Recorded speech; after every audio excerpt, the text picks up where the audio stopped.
در مجلسگاه گیمنازی رقم 1 شهر خوجند نشست مطبوعاتی ریاست معارف ولایت سوخت برگزار گردید. گفته شد که از جانب پیشوای ملت پرزیدنت جمهوری تاجیکستان محترم امامعلی رحمان به ساحه معارف پیوسته توجه مخصوص ظاهر می‌گردد. همین است که دوام سال 2025 در مقیاس ولایت سوخت چندین بناهای مؤسسه‌های مکتبی و تا مکتبی ساخت مورد استفاده قرار داده شد.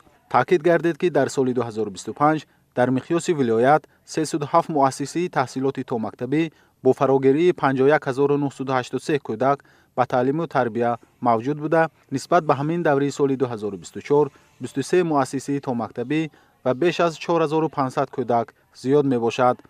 فراگیری کودکان در سطح ولایت با نظرداشت کودکان مرکز انکشاف کودک 29% را تشکیل می دهد. اینچنین دوام سال تحصیل 2025-2026 در مقیاس ولایت بیش از 590,000 خواننده در 965 مؤسسه تحصیلات میانه عمومی به تحصیل فرا گرفته شده است که نسبت سال خوانش 2024-2025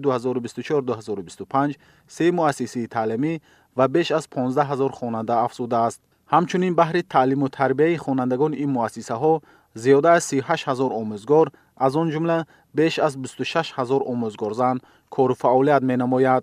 در سال 2025 در ولایت 85 انشاءات با 20,843 جای نشست در دو بست از آن جمله در نزد 58 مؤسسه تحصیلات میانه عمومی 301 صنفخانه با 16,985 جای نشست در دو بست 6 تالار ورزشی 8 میدانچه ورزشی و 27 بنای مؤسسه تحصیلات تا مکتبی با 3,855 جای بنیاد و تعمیر و از نوسازی گردیده مورد استفاده قرار داده شدند.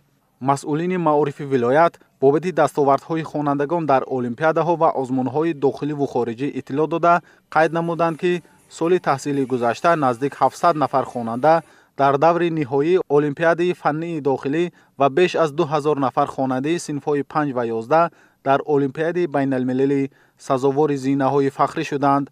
از جمله تاکید شد که در دور نهایی آزمون جمهوریوی فروغ صبح دانایی کتاب است از ولایت 24 نفر از جمله 1 نفر صاحب شاه جایزه، 6 نفر جای یکم، 10 نفر جای دوم و 7 نفر جای سوم را سزاوار شدند. در آخر نشست مطبوعاتی روزنامه‌نگاران وابسته به مسائل مهم ساحه از جمله فراگیری کودکان به مؤسسه‌های تحصیلات تا مکتبی، وضع کنونی تعلیم زبان‌های خارجی، تحصیل دستپروران مکتب‌های ولایت در مکتب‌های عالی دولت‌های خارجی، جلب آموزگاران بالیاقت از خارجه و خوانندگان به زینه سیمی تحصیلات، جاری نمودن واحد کاری روانشناس در مکتب‌ها، شماره خوانندگان از دایره تعلیم و تربیت بیرون مانده، سوال‌ها پیشنهاد نموده پاسخ‌های مشخص گرفتند.